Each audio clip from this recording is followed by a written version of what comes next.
That's something I should write down. How about now, Javier? Another little thing to learn here.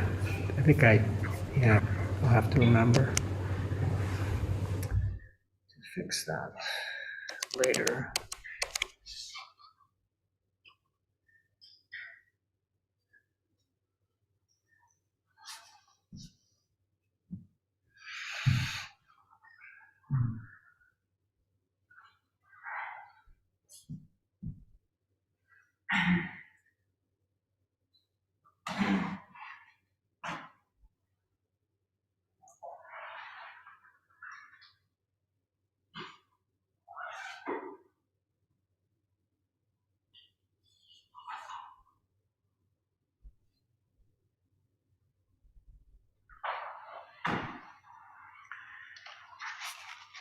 Well, welcome, everyone.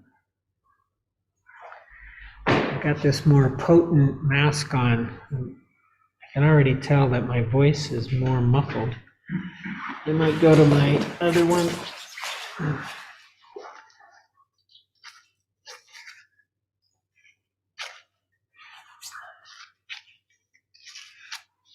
Can you hear me better? Oh, it's more. It's a big difference.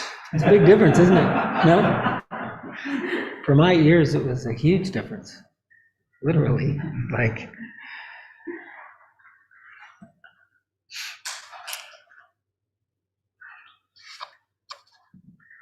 So maybe, why don't we, if you're willing to quickly go around the room and just say your name. That's okay. We start over here. My name is Denise. Alejandra. Alika. Ricardo. Ima. Juan. More. Nacho. Carlos. Jim, and on Zoom, Emilio. Javier. We're just saying our names to Javier and Emilio. Javier. Yeah. Thank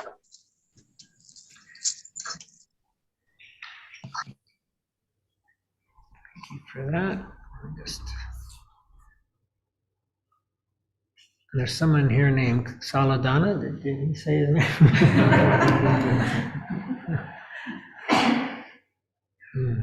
Well, thank you for coming. As most of you know, for the last several weeks, we have been talking about the 7 factors of awakening. And we have been on the last factor, the factor of equanimity, upekkha in the Pali language, for the last at least couple weeks. Might have been 2 or 3. And I was thinking we would try to maybe kind of wrap it up today. So that means we all need to leave enlightened or awakened, depending on. It's funny, there's a kind of it's a controversy, but a debate as to whether it should be called the 7 factors of enlightenment or the 7 factors of awakening. And I think the trend right now is more towards using awakening instead of enlightenment. And so what I thought I would do for the meditation, I'm going to guide, and you don't have to actually follow my guidance. You can do whatever you want, but guide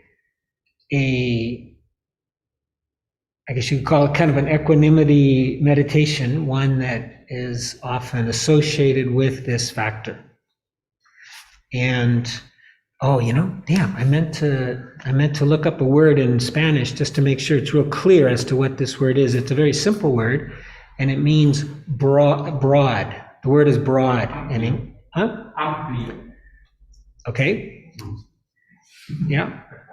Amplio. So, for instance, this is kind of an example of what I mean by this. So today, I was riding my bicycle along the Rio Manzanares on the other side. I think they call it Madrid, Rio. What is it called? Madrid, Rio. Yeah, exactly. Madrid Rio.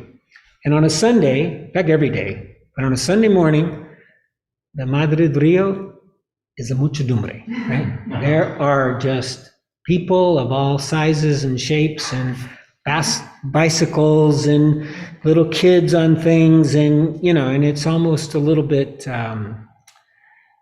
treacherous to ride a bike through. So kind of the best way to do it is to have an ampli or a broad awareness, right? As you're passing through this muchedumbre of people and different movements and stuff, right? If the focus gets too narrow, it'd be very easy that a little kid might come shooting out from the side on a little scooter or something and bam, right? So to keep it as wide as possible, almost like there's 180 degrees of vision, so that one can see what's to the side as well as what's in the front.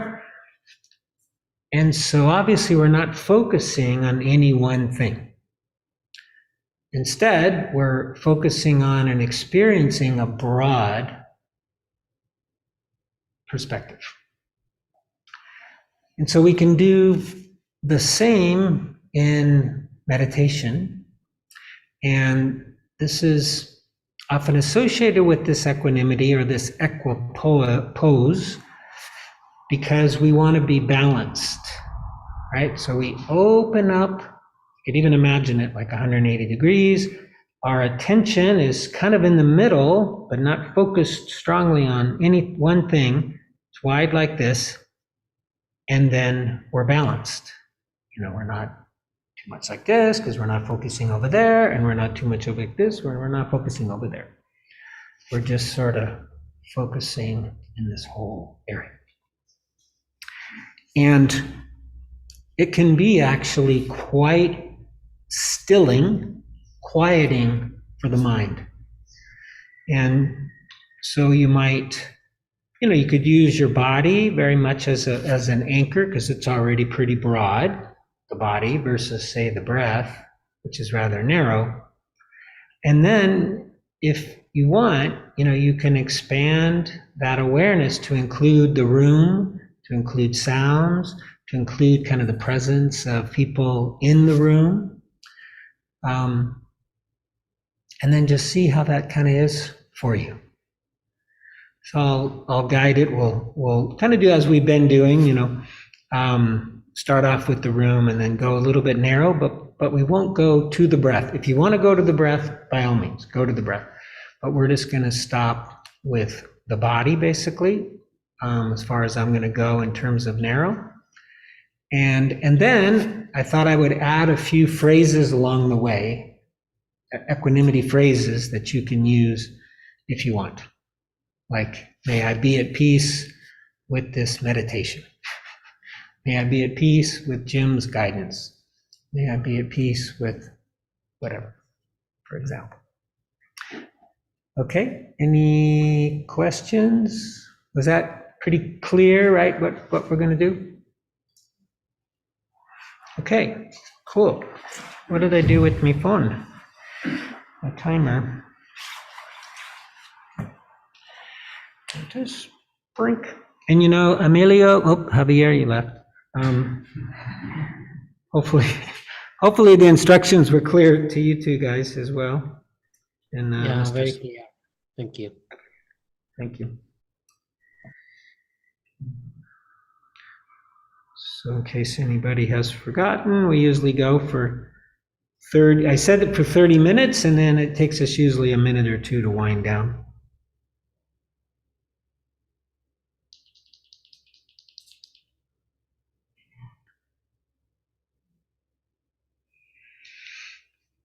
Oops, this is going to rain.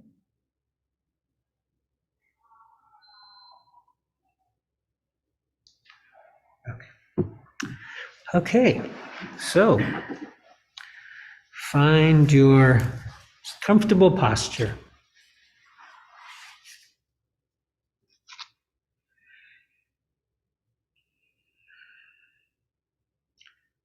And again, if we think of equanimity as this balanced, peaceful, non-struggling state, we want to make sure we have a comfortable posture.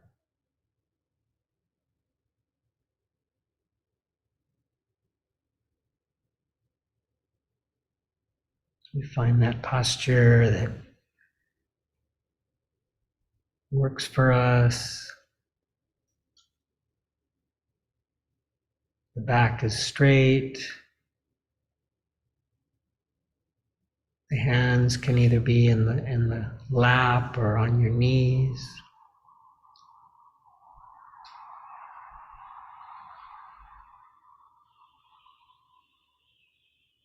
And so to arrive here,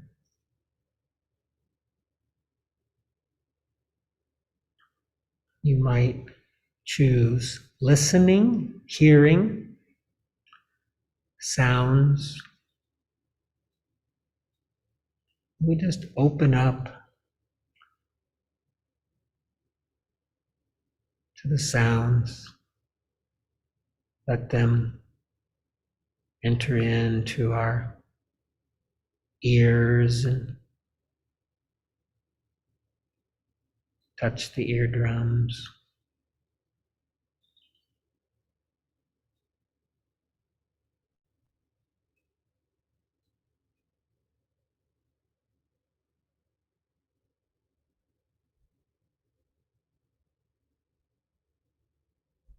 And much like we've been doing over the last couple sessions, so we don't push the sounds away, we allow them to remain in the background,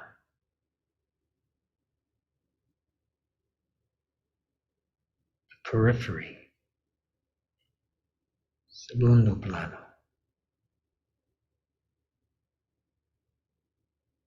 And then gradually start to feel your body.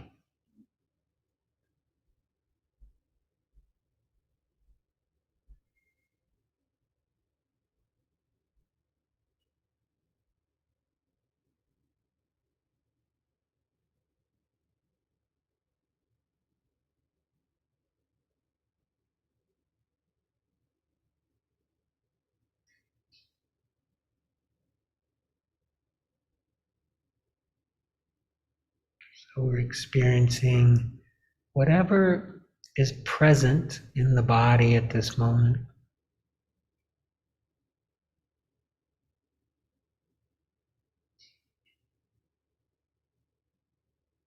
Could be some tickling, could be pressure, points of contact, could be movement, could be temperature, warmth, cold.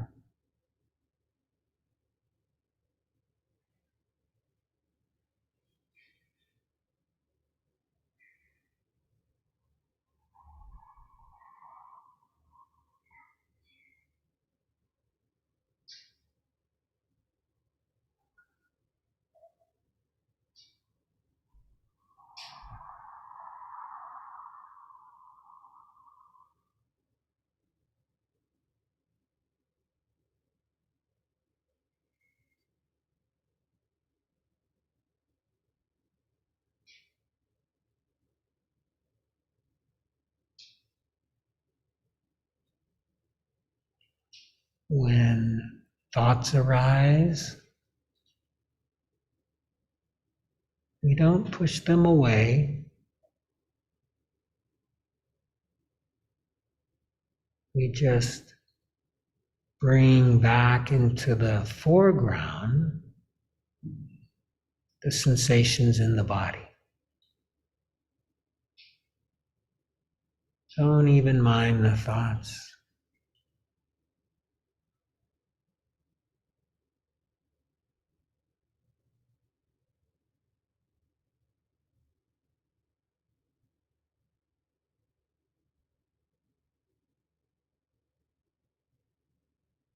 Now you may have noticed the body is breathing,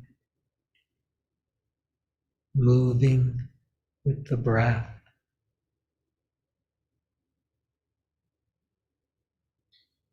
So our attention is broad. We're aware of sounds. We're feeling the sensations in the body.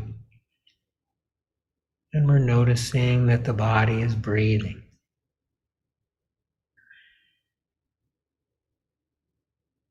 And just for a while, let this amplified awareness, this amplified attention, be your anchor.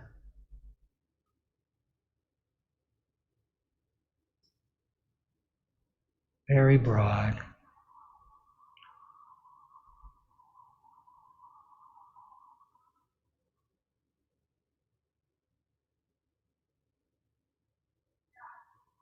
We just keep coming back to this broad, amplified anchor.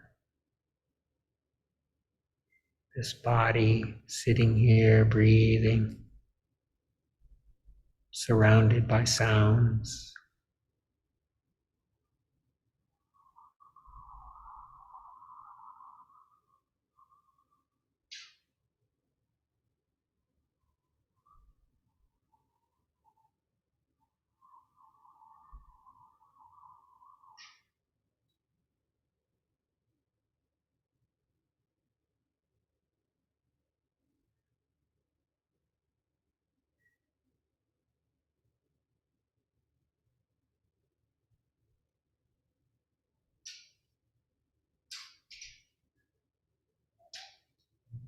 And if the mind is really distracted, busy, thinking, obsessing,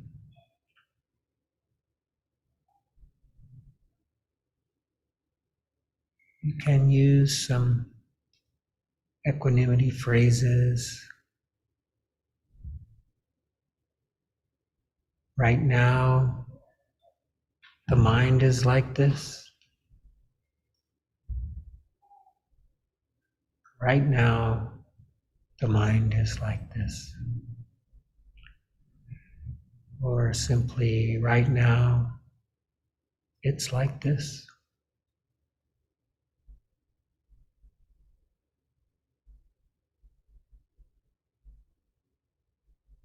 You might try, may I be at peace with my mind's journey, with my mind's thinking.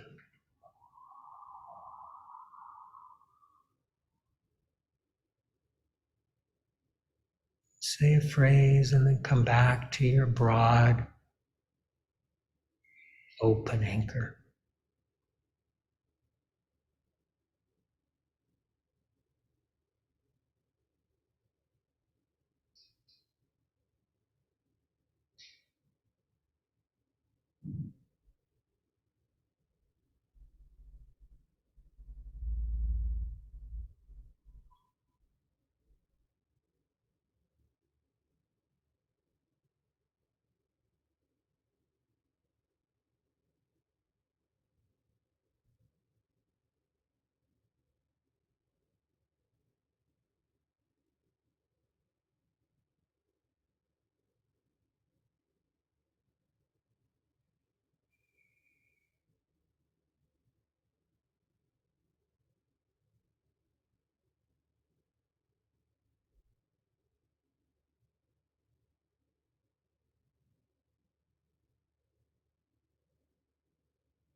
If you are feeling some stability in this practice, the mind is a little more calm.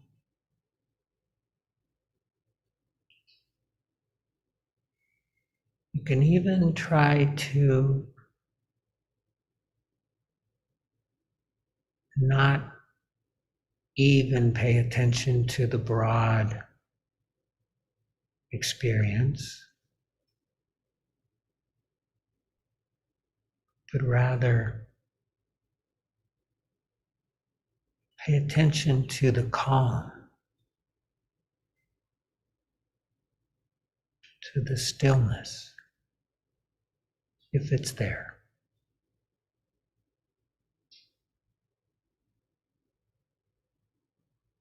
I sometimes imagine looking into the front of my head for that. I'm not sure where it really is, but I'll look there.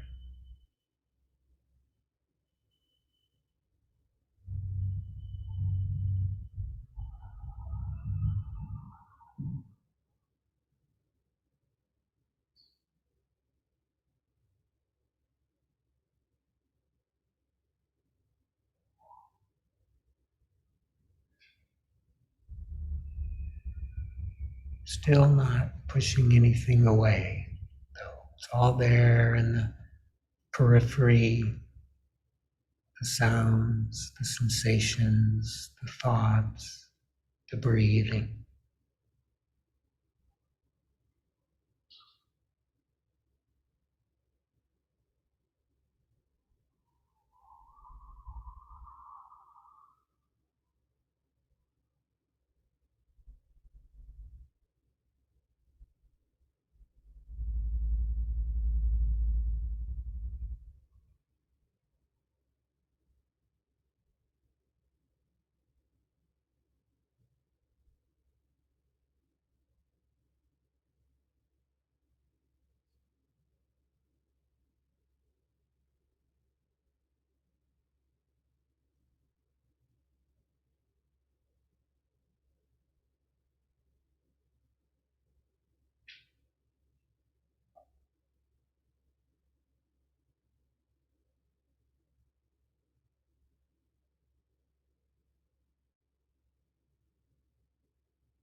So now I invite you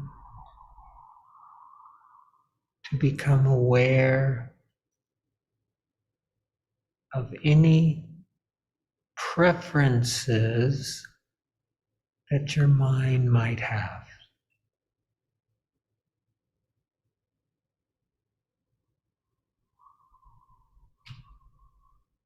Equanimity is thought of as a firewall, you might say,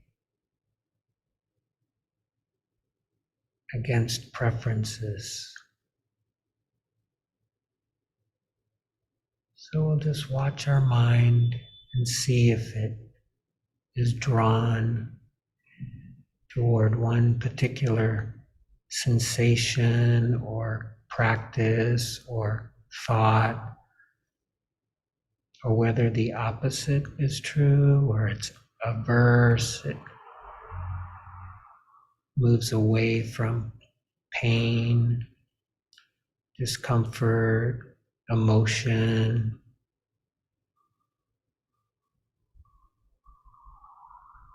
We're not judging, we're just observing.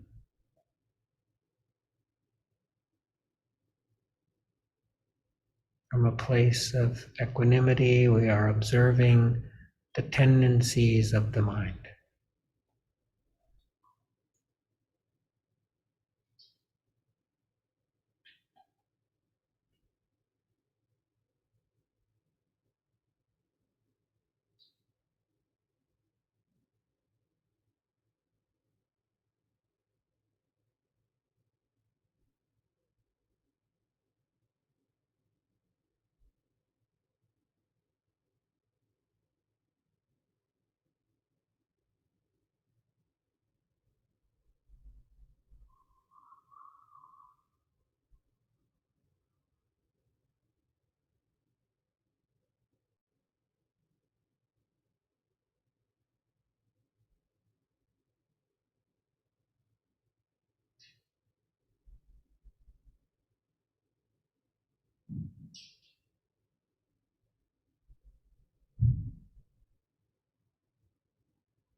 If it's helpful, you can label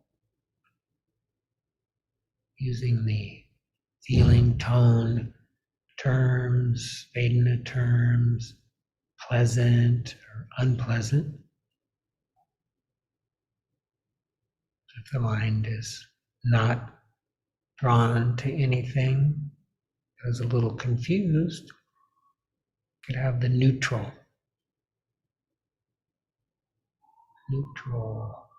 feeling tone.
And as we come to the end of our formal practice, I invite you to bring your attention back to the body.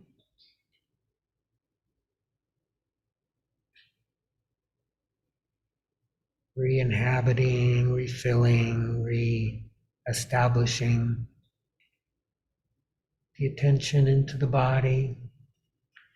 And then, if you're willing, bringing your attention to your heart space, your chest area.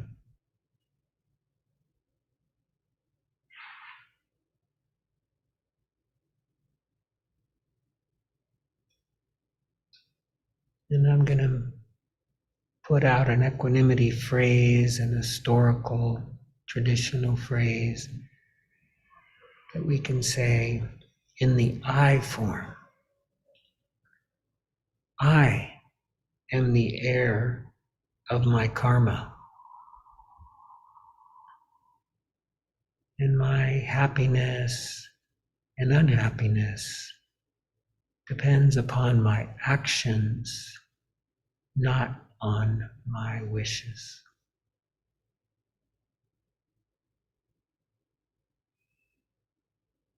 And thanking yourself for your practice, the goodness of your practice, for having taken time out of your Sunday to come together in Sangha like this. Thanking those around you, those on Zoom, YouTube. And then imagining that we can take this equanimity and this goodwill and spread it out in all directions, touching all life.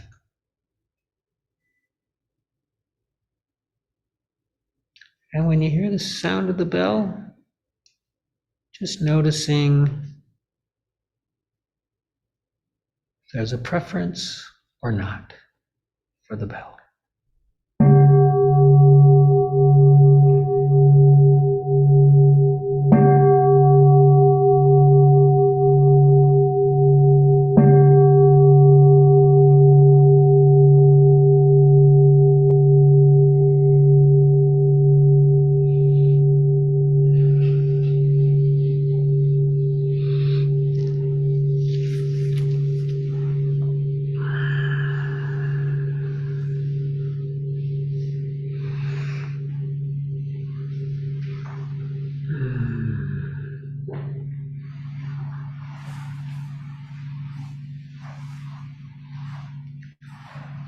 Well, thank you all very much. I think that's the first time I've kept you in the broad anchor position for a full 30 minutes.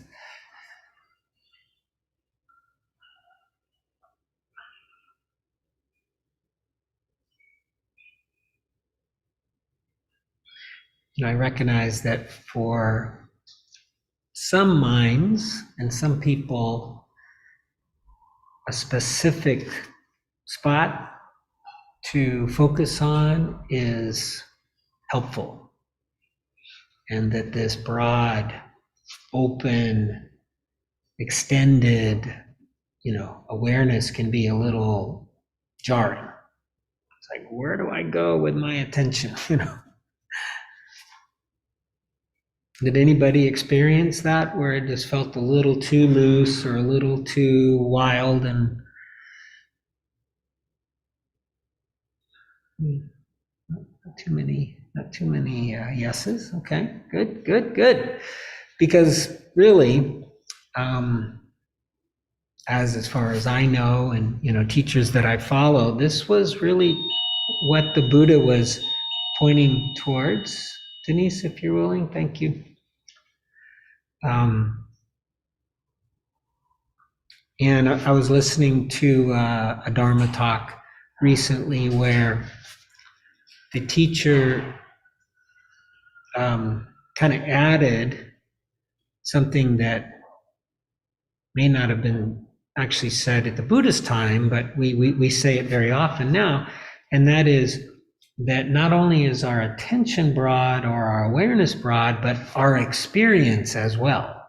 So like we're experiencing much more than just kind of a narrow, whatever it might be. We're able literally to experience sounds and experience sensations and experience the breath seemingly all at the same time. The attention does move around, but it moves around at such a speed, we don't even notice that it's moving.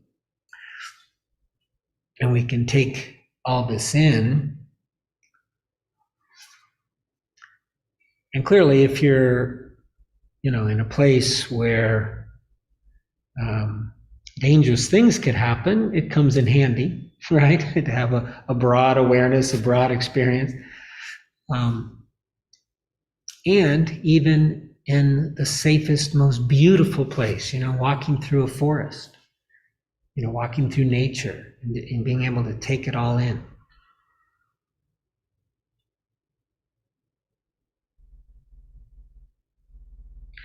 And like in the Tibetan tradition, they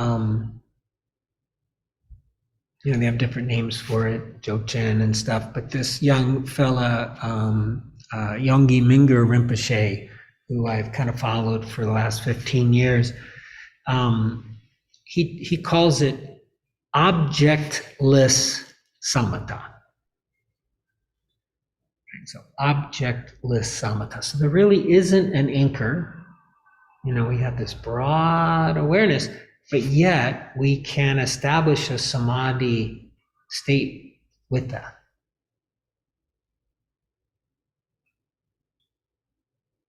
And as you might remember, the step before equanimity is samadhi. So the establishment of this stillness, this stability that can come with this broad awareness can lead us to equanimity. And so what I thought I would do is just remind us why equanimity is so cool and why we want it, And I will admit something that I'm really kind of embarrassed to admit. And this is really one of these things that I didn't say for a long time. So when I first came to practice, not just collecting Buddhas, which I've done for, like 40 years, but actually came to meditation, which happened 15 years ago, literally to like tomorrow. I mentioned to this coffee friend I had, a guy I had coffee with, that, I'm going to start meditating and following Buddhism. And he's like, oh, you want some equanimity, right? And I'm like, what's that? Literally, I didn't even know what the hell it was. And what I think is funny about that is like, I was 50 years old,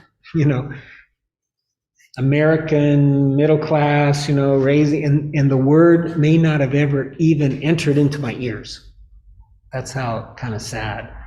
In the West, we value something as beautiful as equanimity. I did know other words kind of similar, like serenity and peace and stuff, but this specific word, I'm like, what is that? I mean, I'd heard of it, but I didn't know what it was. So that's my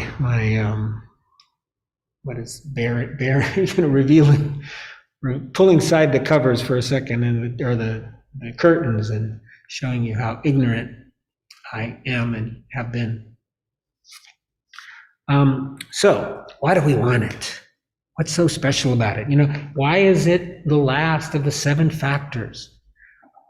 Why is it the 4th of the Brahma Viharas? Why is it part of the perfections, the paramis? And this is going to be my first share screen. For those of you, and I think there's a couple of you online, maybe all 3 of you guys, who like the topic of the jhanas. Ooh, so mysterious, right? Wow, that is a very small screen. Why in the heck is it so small? Oh God, that is like tiny. I might not be able to to know how to make this bigger. Loser, what the hell? All right, I'm just gonna have to tell you guys. Go away. So in the Noble Eightfold Path, right? The eighth of the factors is samadhi. And within samadhi are the 4 jhanas or absorption states of concentration.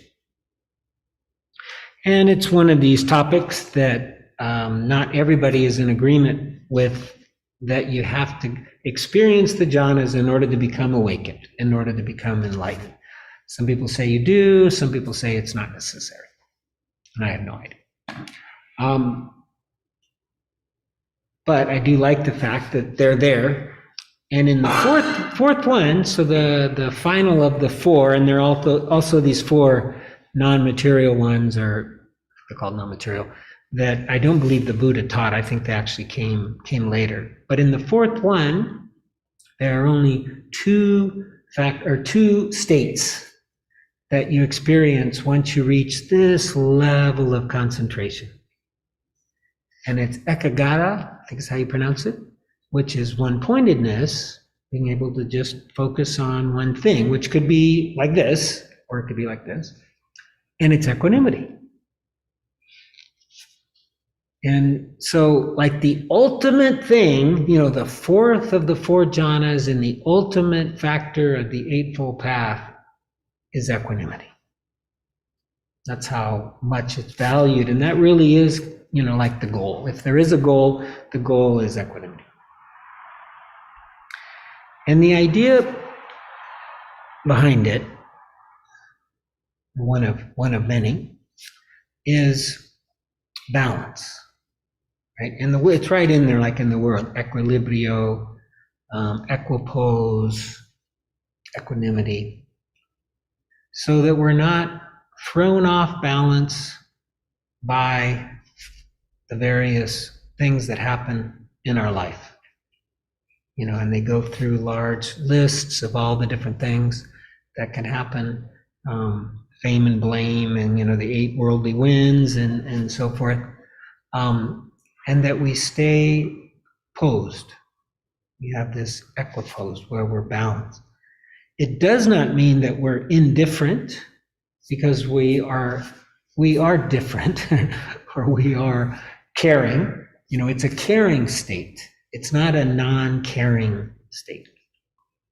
So even in the face of suffering, where we experience karuna, compassion, we stay equanimous, we stay balanced. In the face, of mudita, the sympathetic joy, or this empathetic joy, or, these are the Brahma Viharas. We don't get too excited. We don't, kind of go overboard, Real Madrid won, we just, Real Madrid won. That's cool. Or metta, which we always do every week. We extend it out. And we can do it without exhausting ourselves. So we have the spaciousness to care and to be compassionate and to be happy for the happiness of others.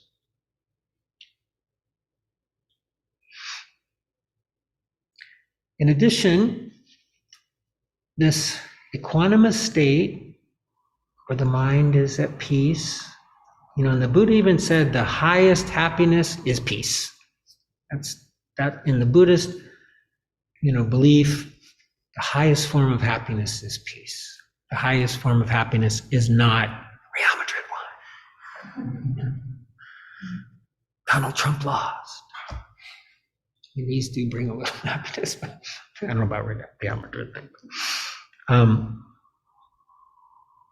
In addition, when the mind is equanimous, when the mind is balanced, we are able, or the wisdom factors, the characteristics of all things are allowed to come in. And then we start to see more clearly as well. They talk about the 2 wings of enlightenment being the compassion, and the wisdom. And so this wisdom factor can come in. We can see, for instance, the law of karma. We can see that actions have consequences. And I don't know about for you, but for a very long time in my life, I had no idea that that was how things worked. And I did all sorts of dumb things and was kind of oblivious to the action. And I even still to this day, as my daughters remind me, I still have the tendency to do things or say things, especially without realizing the karma of that action, of that thing I say, stuff. Now the kind of amongst, especially in the United States, amongst this kind of like woke movement to be awake around different people's ethnicities and skin colors and stuff like that, they talk a lot about impact. So it's not so much about intention. In Buddhism, it's very much about intention, but it's about what is the impact. And I was talking actually to, or sending some, well, we actually talked and sent some emails with a friend who works in the Buddhist literary world. And he pointed out that the impact part of this puzzle is covered under the wisdom part, the wisdom world, you might say. Like if I'm wiser, then even though my intention might be absolutely noble, if it's going to have a negative impact on that person, with wisdom, I start to see that's possible. And that maybe I figure out a different way to say it, or maybe I don't say it at all. And this kind of stuff it can come in, and it does come in to our way of being when we're more equanimous. When we're not equanimous, when we're struggling or, in pain or suffering because of the pain of another or whatever it is, these are almost like obstaculos, right? They're just, the wisdom can't even get in. But when we're spacious and we're balanced, it's like, oh, yeah.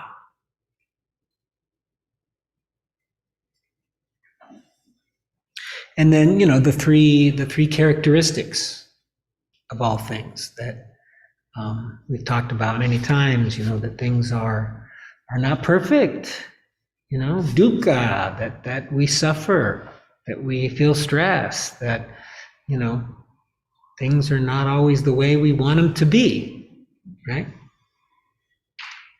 Or that things are impermanent. Why won't I stay at 64,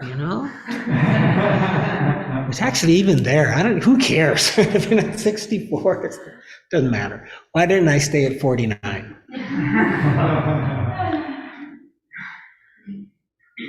Things change. It's just the way it is, right? And this is such an integral part of the Buddhist philosophy, to recognize this. Anicca, that things change, that they're impermanent. And they're impersonal. There's not a self in the sense that we think of as like, I'm Jim, and, this is happening to me. And this is just a terrible kind of example, but a gross example. But during COVID, the beginning of it, for the first few months, I had my house painted in San Francisco. And I did the whole thing remotely. Right, so I didn't meet the guy, didn't even see it. It was all done on computer. And midway through it, I finally had a phone call with the guy, and he went on and on and on, complaining about how the government was shutting down his business. The government was coming after him. They wanted him to lose his business. And it was like such a perfect example of the personalizing of whatever that, we can have a habit of doing. It's happening to me, my business. This COVID is, and he would say, it's nonsense. It's not even real. And this is, I hope now he thinks it's real. My God, it's, 4 variants later and, all this, but maybe he doesn't. I don't know. And we tend to do this, when we're little babies, sure, what our mother does, we kind of feels like it has an effect on us. We don't know there's even a difference between us and our mother. But as we grow older and mature, theoretically, we start to see that no, this stuff isn't personal. And in fact, there really isn't even a person. There's just a flow of experience. There's just this momentary consciousness. Here we are. That also is changing. That's also impermanent. And then it goes away. Like, yeah, sickness, old age, and death. And my friend, who some of you were here yet last week when he called, the one who has cancer and such a trooper, and he's meditating still every day, and he sees how the practice is helping him. He's a little mad at his mind for worrying, but I'm kind of like, dude, you're dying. The mind is going to worry a little bit, but I didn't say that. I tried to keep my mouth shut. This is part of life, and just to end this particular part, when the mind is more spacious, when it's more balanced, when it's more open, then these things become more clear. And that's really going back to the jhanas just for a second. The idea behind them is it makes the mind so pliable that when we do see the impermanence, when we do see the not self, when we do see dukkha, it like changes our DNA, and then we really know it, right? And we could do it, this dry way where we get it poco a poco, a little bit at a time. Let me see what time it is. Okay, what I was going to do, just to tell you my plan. So I'm hoping as many of you as possible will join us for dinner tonight. We're going to have some Ethiopian food, something we haven't had for maybe a while, a year or whatever. Used to be a tradition when the Sangha met over at my house. So I thought we would end a little bit early and not do a walking meditation. And I'm really sorry that none of you on Zoom can join us, but hopefully in spirit, and maybe you have some Ethiopian coffee or something you can have at your house. And we will close with a little metta practice. Let me think. If there is, I don't even think I can pull up good old Joseph's book. Oh, but you know what? I did bring it in Spanish because I did want to share, just for those of you who would like to hear this phrase in Spanish as well, translated by somebody far superior to me. This traditional phrase, which I admit, we talked about it last week, Damien, or maybe it was 2 weeks ago. Damien brought it up, how this phrase that I'm going to read can almost seem like we don't take action when there is harm. This is not true, right? We still do, but we can be activists. The Dalai Lama even said this. We can be active in whatever good cause we're working for, but we turn over the result. Because this is what we cling to, right? That we cling to the result. We cling to what we want. And that's what causes us to suffer. That's what causes us to get out of balance. But we can go ahead and do the good work to create more non-harming in the world, but then we let go of the results of our work. Because we have no control over that, really. We can only do what we can do. And so this phrase, it can, one can hear it and be a little bit like, does this mean we do nothing? But it isn't what it means. So this will be, here it is in Spanish. Todos los seres, or yo, like we did it during the meditation. Todos los seres son herederos de su propio karma, or karma. Su felicidad or infelicidad depende de sus acciones y no de mis deseos. So it's clear, right, that action is what's going to determine our own happiness. And I think this is quite important, so I'm going to mention it again. Non-harming, right, is a really good way to create equanimity. So non-harming is a great path. It's right integral into the Buddhist teachings of, what happened to my friends? There you guys are. I'm glad you're still there. They have a phrase called the bliss of blamelessness. The bliss of blamelessness. And some teachers will even invite you in retreat to dwell in the bliss of blamelessness. Like today, I didn't insult anybody. I didn't kill anybody. I didn't steal anything.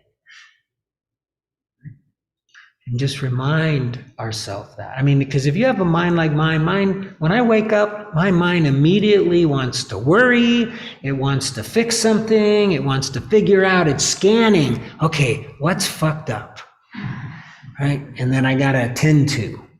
That's my mind. And I'm like, chill out.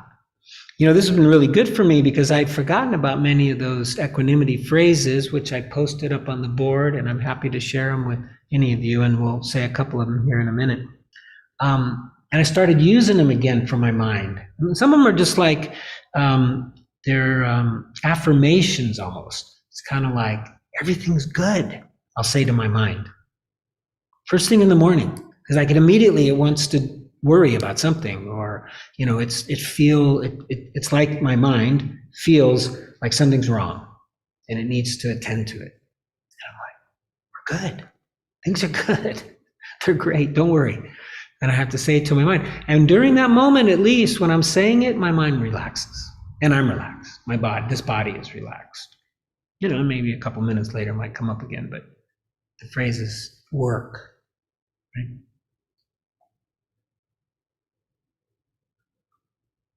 Okay, I will stop there. Are there any questions? Anybody want to say anything?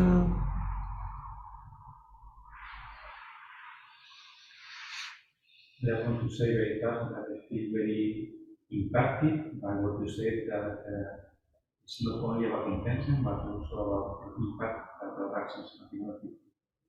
But I can take a very big personal meaning and implications. Yeah, good. Yeah, for me, I remember when my children first brought it up, I was like, resistance, because to me, it's all about intention. If I intend good, then that should be enough. And there are some that would go to the Buddhist teachings and they would say, no, it's all about intention. If I step on that bug and kill it, and I didn't intend to, well, I didn't kill. And adding this wisdom component is so valuable, right? So sure, once in a while we are going to step on bugs and we're going to kill them. But even there, wisdom could come into play where we don't go where there are a lot of bugs, maybe. Or we're extra careful in different ways or whatever. And with experience, we gain more experience, we gain more experience gain more wisdom, I'm sorry. With experience, we gain more wisdom, and then we do less harm.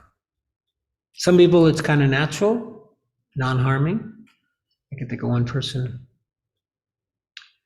right now who it's just her way, she just doesn't like to do harm. And then for others, like me, it takes a little work, a little practice. Anyone else want to say anything? Anybody online want to say anything or test out our speakers? So why don't we do a little metta meditation, but I'm also going to throw in the equanimity phrase of the one I really like, the being at peace with journeys. I'll do that at the end. Okay.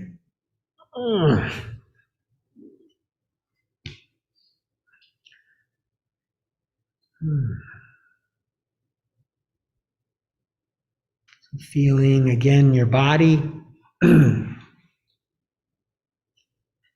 connecting to the body, maybe bringing your hands to the chest area, the heart space. That's helpful, supportive.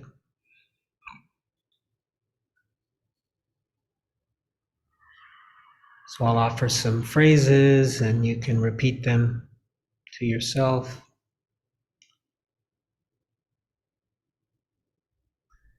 May I be happy.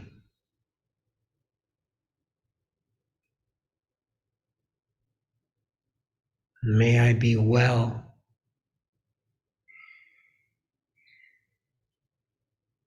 May I be safe.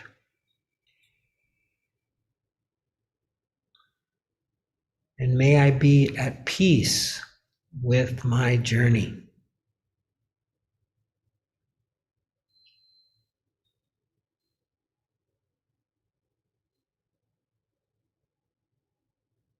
And so now let's choose what is sometimes called a benefactor.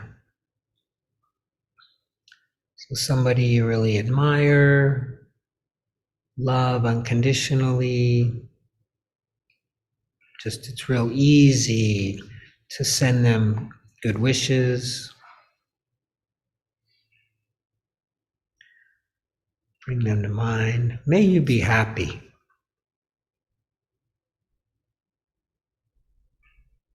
May you be well. May you be safe.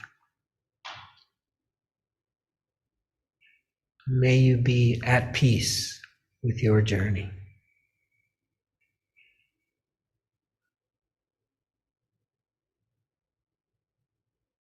And now the difficult person, we often call it.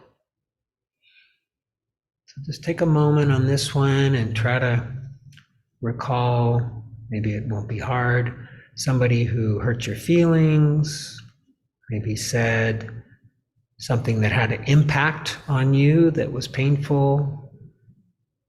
Maybe you have a little resentment.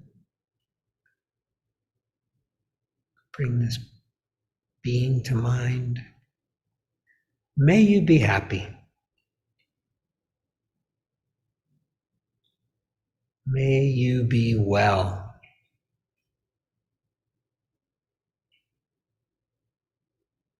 May you be safe.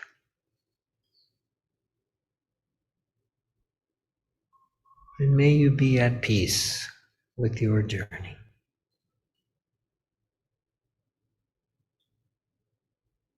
And now all beings in all directions without exception.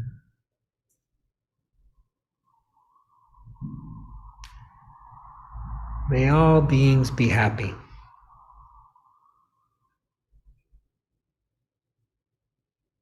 May all beings be well.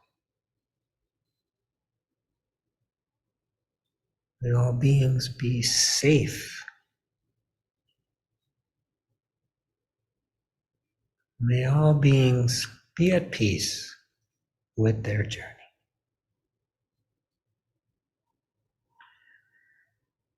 And lastly, in the tradition of renunciation, letting go, generosity, we offer up the fruit of our practice today, our Sangha, the teachings, our Buddha nature. Offer this up to the benefit of all beings. May all beings be happy and peaceful, healthy and strong, safe and protected. May all beings be free from suffering and the causes of suffering, free from war and violence, discrimination, racism, and free from coronavirus and all its variants. And may all beings find their path, find their practices that lead them to peace, that lead them to equanimity. May all beings be free.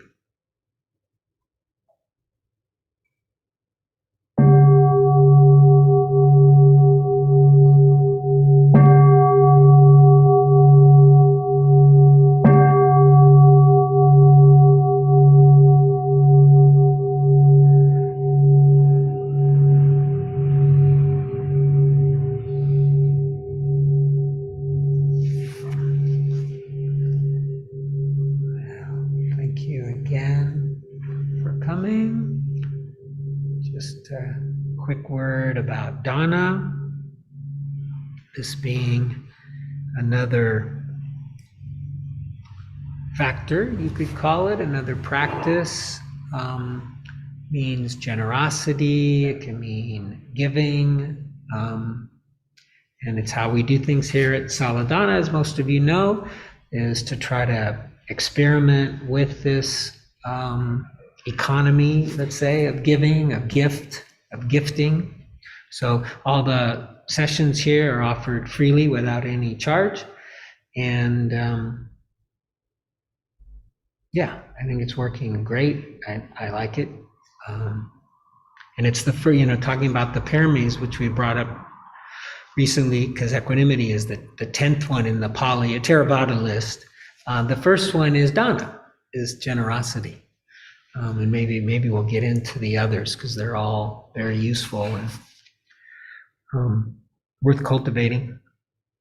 And so you also, the idea kind of is that we all practice Dāna, because it is a practice. It's something that, we do, and then we start to feel, God, this feels great. In fact, I realize I'm in an economic situation, kind of special, but I had heard about a Sangha in Palestine that this guy bought some land, and they want to build a center there, and like bridges right over the Israeli part and the Arab part, Palestinian part, and so everybody's included, right? And they had a fundraiser, and I was so excited because here was an opportunity for me to exercise Dāna. And they don't always come up, good ones like this, where your money in this case is going to something that's really good. And I think that, Sala Dāna is kind of one of those things, right? It's like, it's a good thing, and we all like it. And so you can make a financial donation. There's a little box in the entrada there in the entryway. You can also send money to our association through BISM. No, BISM. Yeah, BISM goes actually to me, and then I got to give it, but it gets there. Or a transferencia transfer. And if if it's not possible, don't worry. Do not worry. And the last thing I usually talk about, which I've already talked about, is that we often, oh no, I have another announcement. Oh yeah. So, Chema, are you on there? So Bhante Sanata Vihari from Los Angeles is coming in May. He can come in May. I don't know if Chema heard me.